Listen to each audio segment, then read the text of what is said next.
Jangan diam aja dong, Pak. Jawab. Nah, kan sudah. Habis harus jawab apa? Tiap tuh kan ngomong lagi, salah lagi kan. Nah, kenapa kok Bapak menjiwai sekali? Tenang kek ya. Sudah waktunya kita sabar ya. Jangan ladenin. Coba kalau pedagang dengan pembeli berdebat. Terus pedagang yang menang debatnya. Ini tuh barang bagus, Bu. Ibu mah nggak pernah tahu barang bagus. Si pedagang menang debatnya, apa yang terjadi? Tidak jadi beli, ya kan? Ya udah, saya beli ke tempat lain. Sekarang pembeli yang menang debatnya, pedagang kalah debatnya, apa yang terjadi? Nggak dijual. Sekarang suami istri bertengkar, suami yang menang ngomongnya, istri gimana? Pengen pulang, ya kan? Ya pulangkan saja. Sekarang istri yang menang ngomongnya, suami nggak pulang-pulang. Yang benar mah tahan aja, tahan. Ini seninya hidup. Kalau kita bisa menahan diri, naik level wibawa kita tuh. Justru yang pemarah emosional itu turun. Jadi kalau di rumah suami pemarah dan istrinya tenang, sebetulnya istri lebih wibawa. Kalau istrinya rada emosional dan suaminya tenang sekali, wibawa ini jadi lebih disegani. Iya, seorang yang bisa mengendalikan amarah itu lebih dihormati, lebih disegani dibanding dengan yang sumbu pendek. Indonesia mayoritas umat Islam. Kalau mayoritas orang Indonesia mempelajari SOP hidup kita dengan Al-Quran dan berusaha untuk melatih diri bermujahadah mengamalkannya, oh nggak ribet.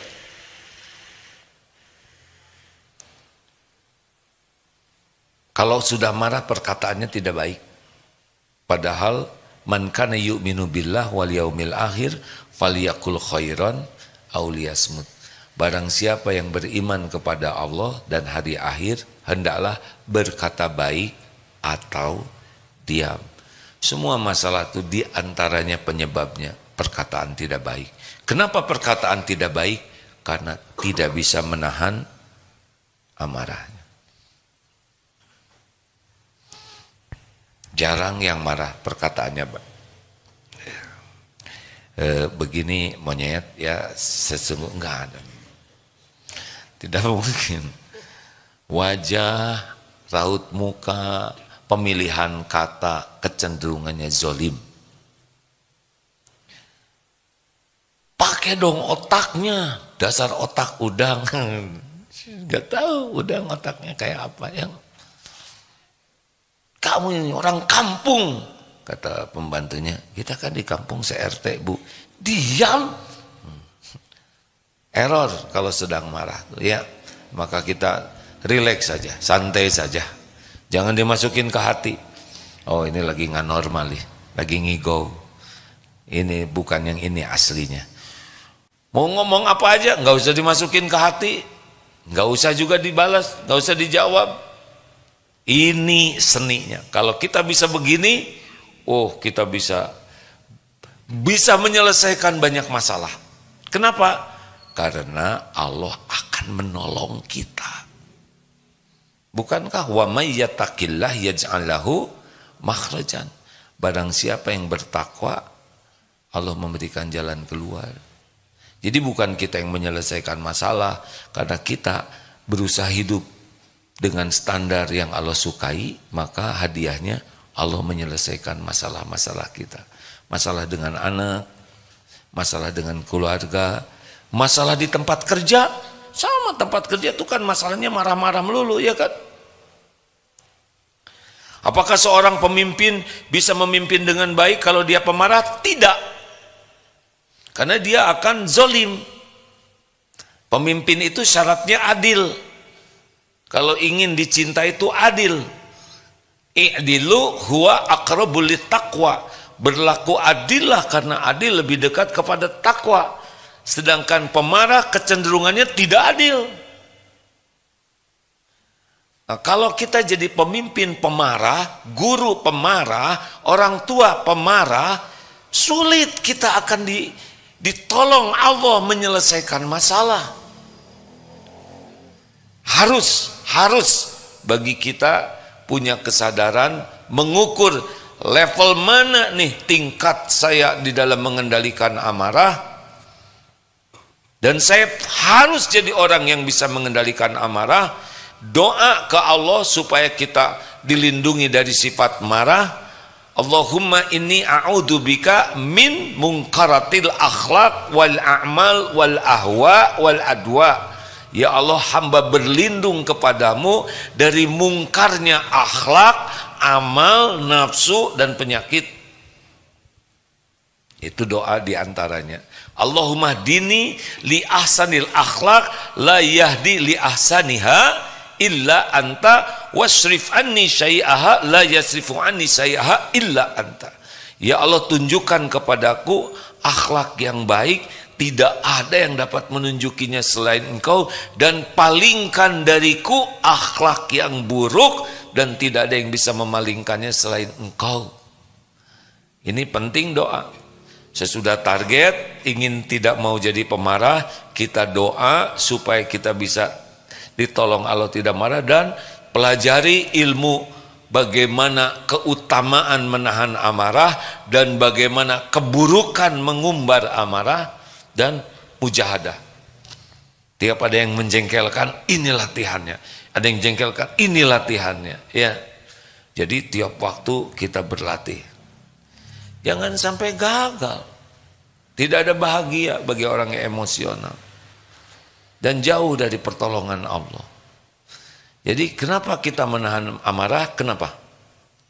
Karena disuruh Allah dan disukai oleh Allah. Cuman itu. Bukan supaya dikagumi orang, dicintai orang, enggak. Supaya disukai Allah. Selebihnya Allah yang membulak-balik hati. Begitu. Santri pas lagi di film ketahuan lagi pada tidur ya. Baik. Ini santri baru ya. Ibu-ibu masak kemasan. Alhamdulillah, selamat datang. Angkatan keberapa ini? Oh, disesuaikan usia. Yang paling muda berapa? 47. Yang paling senior? Siapa? Ibu 71. Alhamdulillah. Kalau dibalik jadi 17. Oh. Alhamdulillah. Nggak usah dibulak-balik ya Bu ya.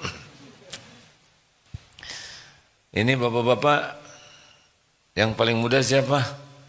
Berapa Dek?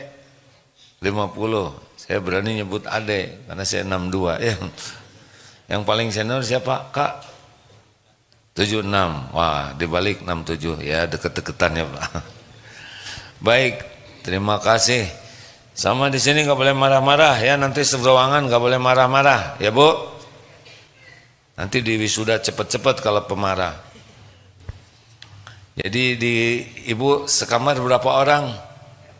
3 orang. Harus akur ya. Ingat materi ini. Tapi ini yang sebelah saya ini ngorok. Gini Bu, ngorok itu penyebabnya 2. Beliau tidur, ibu bangun. Cuman itu aja. Jadi solusinya bagaimana? Ya 2 juga, ya enggak? Ibu tidur, nggak ada yang ngorok. Atau bangunkan beliau, nggak ada yang ngorok ya. Jangan. Iya kan? Sederhana. Sederhana ya. Gitu. Jangan ngorok, padahal kalau kita tidur kita yang ngorok ya. Udah dimaafkan saja. Tinggal masukkan kapas, kemudian pakai lakban, pakai penutup, beres. Pokoknya hidup ini fokus kepada solusi. Jangan sibuk mempermasalahkan masalah, tapi sibuk menyelesaikan masalah. Karena masalah ada terus. Dan jangan mundur. Coba kalau dulu saya waktu remaja, udah selesai remajanya ya. Duh, coba kalau saya belajar agama dari dulu sekarang.